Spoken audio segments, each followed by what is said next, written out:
Good morning.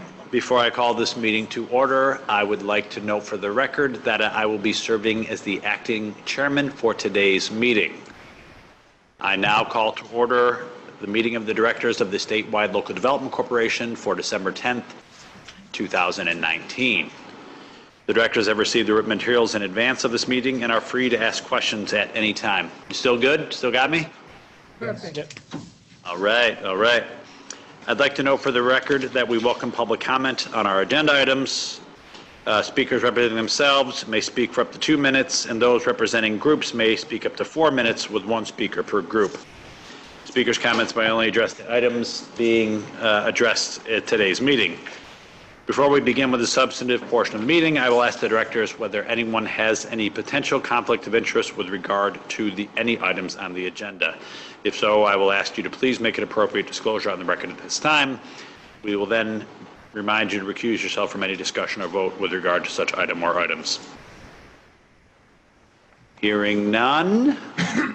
First item on today's agenda is the meetings of the minutes of April 16th, 2019. Are there any questions, comments, additions, or deletions? If not, I would entertain a motion for approval.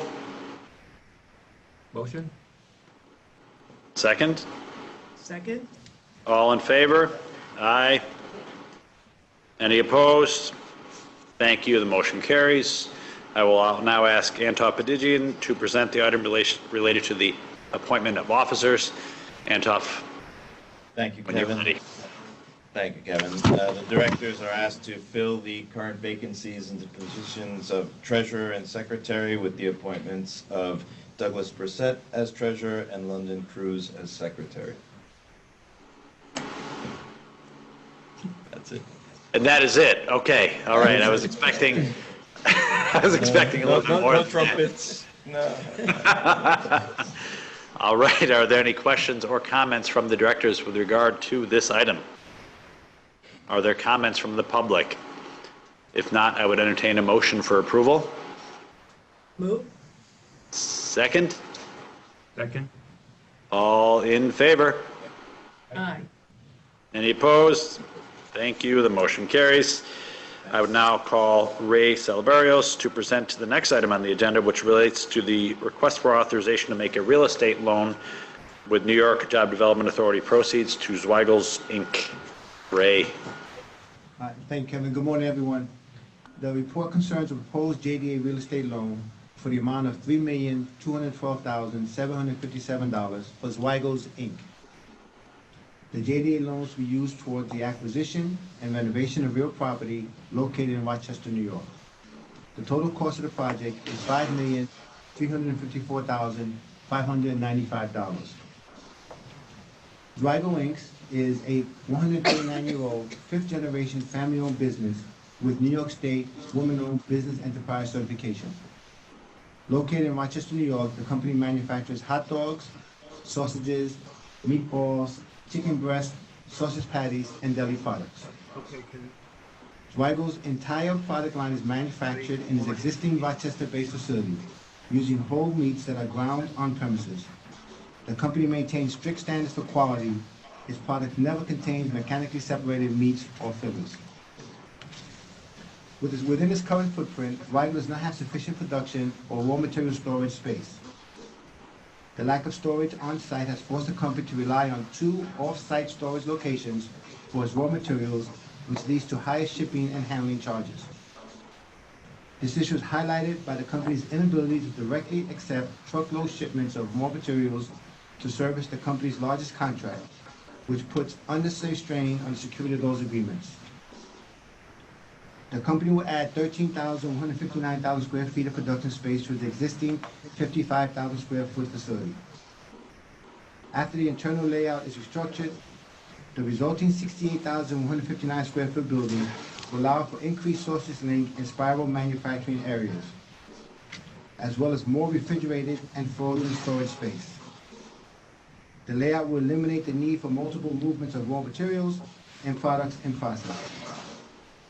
This improved process flow, coupled with better temperature control throughout, will increase efficiency and elevate the company's food safety capabilities.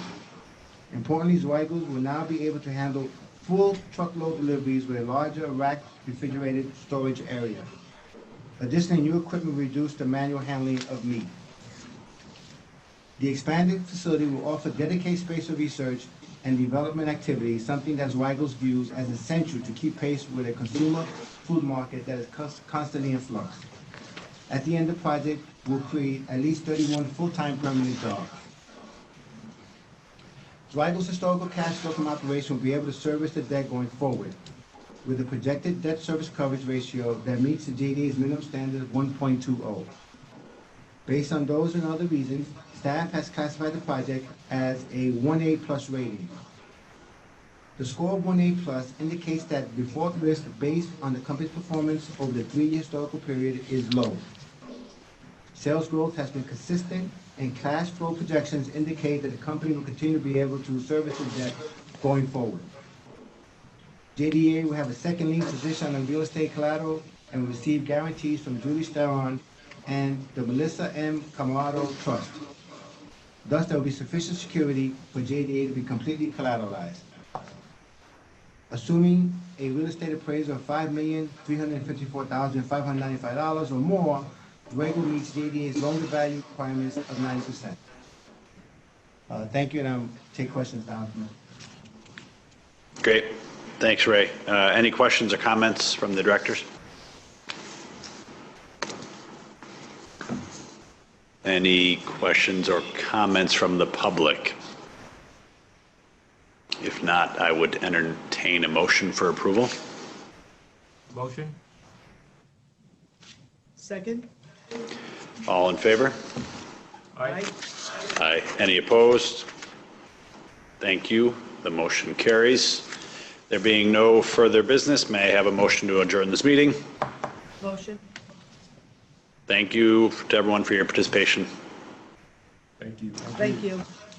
Have a good one. We'll see you all tomorrow.